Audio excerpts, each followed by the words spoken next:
When Friday the 13th Part 3 was first released, it was initially supposed to end the series as a trilogy. However, there was no moniker to indicate it as such. In 1983, there was a rumor that Paramount billed the fourth installment as the final chapter, as they felt embarrassed by their association with the series, thus the possible reason for the moniker. Despite how Siskel and Ebert claimed this in their review of the film, Paramount was aware that the slasher genre had been losing interest and thought it was a good idea to conclude the series. Joseph Zito, director of The Prowler, was initially set to both direct and write the screenplay for the film. Zito initially claimed that he was not a writer, in which the contract consisted of receiving doubled money for the two jobs, resulting in him accepting the contract. Zito secretly used the extra salary to hire Barney Cohen to write the script. Kimberly Beck would be cast to play Trish Jarvis. During filming, she experienced strange occurrences, including a man watching her while she ran in the park and strange phone calls at all hours. This stopped though when production was over. Eric Anderson would be cast as Rob.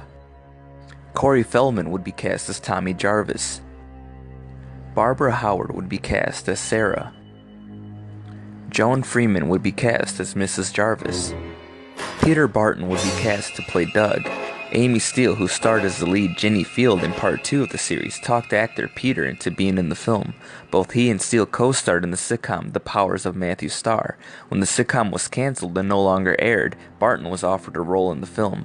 Initially, Barton had reservations as he wanted no part in the horror genre, especially due to how he disliked working on Hell Night. However, because of Steele's involvement in the second installment, she talked Barton into doing the film. Crispin Glover would be cast to play Jimmy.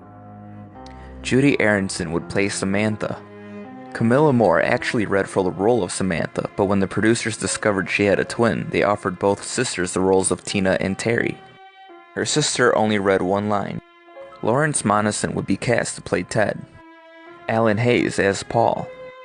Bonnie Hellman's agents told her about a possible role in this film, The Hitchhiker, but then told her that she would not want to do it as there were no lines. However, she ended up taking the role anyway. Ted White would be cast to play Jason Voorhees. Makeup artist Tom Savini, who worked on the first installment, agreed to return to work on the film, as he wanted to kill the character Jason, who he helped create. The film's music was composed by Harry Manfredini again. Paramount was originally going to release the film in October 1984. After filming wrapped in January, Paramount studio head Frank Mancuso Sr. screened footage of the film to much enthusiasm. After a window opened up, the release date was changed to April upon confirmation from Joseph Zito that he could complete the film faster than planned. This led to a bunch of editors essentially remaining locked in a house in Malibu, editing around the clock in order to finish the film on time.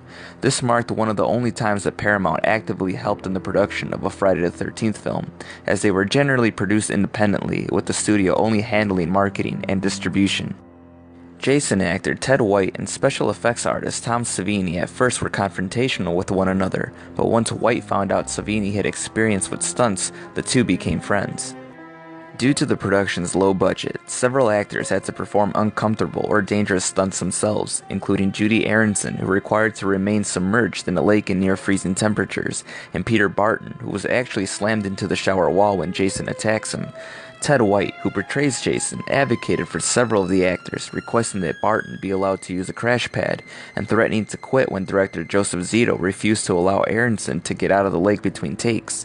White and Zito ultimately developed a combative relationship on set, which resulted in White demanding his name to be removed from the credits, calling it a piece of shit. Also, according to Jason performer Ted White, Corey Feldman maintained a bratty attitude on the set. Feldman maintains that this was due to poor treatment by director Joseph Zito, and that during filming of the scene in which he attacks Jason with a machete, he was pretending that the sandbags he struck were Zito. Corey Feldman was also legitimately terrified during the window shot. Jason, who was played by Ted White, did not like Feldman, calling him the meanest goddamn little kid he ever dealt with. When it came time to film the famous scene near the end when Jason reaches through a broken window to pull Tommy out of the house, White got to act out his frustration. They had worked out the timing of when White would grab Feldman beforehand, but during filming, White waited a couple of beats to the point that Feldman assumed that the stunt had gone wrong. So, just as he let his guard down, White grabbed him exactly as you see in the film, meaning Feldman's screams of horror were completely authentic. Kimberly Beck stated in the Crystal Lake Memories book that she does not like the horror genre. In addition to this, she also said that she feels this film was not even a B- movie, but rather a C- movie. This is the only Friday the 13th film where Jason does not use for any of the murders his trademark machete. In an attempt at method acting, Lawrence Moneson decided that since his character Ted is stoned when he dies, he would try smoking pot for real in order to film the scene.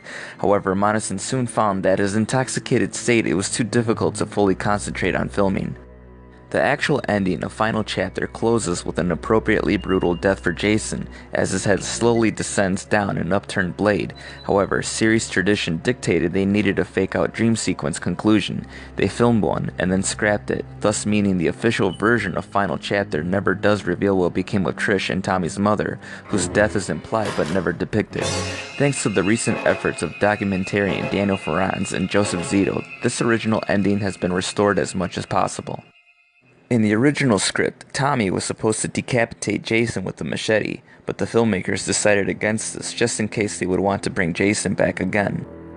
Friday the 13th, the final chapter, was filmed in Topanga Canyon in Newhall, California. Friday the 13th, the final chapter, was actually released on a Friday the 13th, on April 13th, 1984.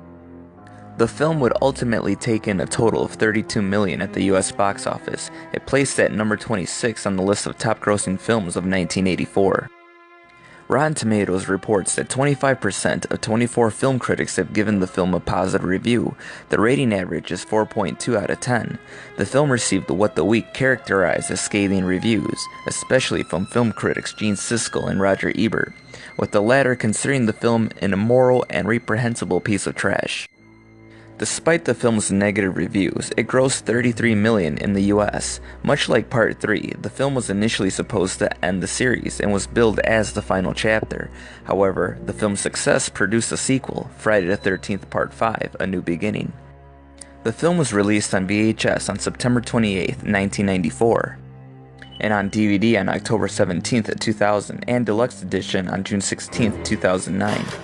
As well as on Blu-ray on June 16, 2009, and featured in the book Crystal Lake Memories, released in 2005, as well as DVD and Blu-ray versions of the book released on September 13, 2013, and released in the box set containing all of the movies, released on September 13, 2013. I hope you've enjoyed this brief look at Friday the 13th, the final chapter. Join me next time as we take a brief look at Friday the 13th, A New Beginning.